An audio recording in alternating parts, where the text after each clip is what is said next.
Sir Walter ரிலேஜ் அனுப்பிய ஆங்கில குடியேற்றம். 115 பேர் இருந்த ஒரு கிராமமே எந்த ஒரு சுவடுமே இல்லாம காணாம போயிருக்கு. அங்க இருந்த ஆண்கள், பெண்கள், குழந்தைகள் யாருக்கு என்ன ஆனதுன்னு தெரியறதுக்கு முன்னாடி நம்ம சேனல சப்ஸ்கிரைப் பண்ணீங்க. அப்பதான் நான் போடுற வீடியோ உங்களுக்கு உடனுக்குடனே வரும். 1987 அமெரிக்கா.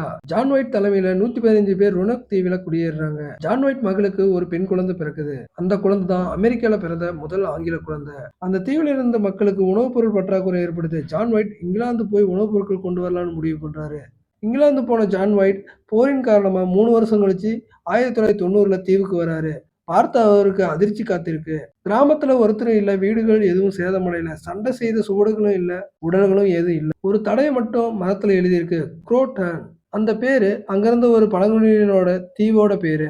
இறுதி வரை அங்கிருந்த மக்கள் என்ன ஆனாங்கன்னு அவருக்கு தெரியல.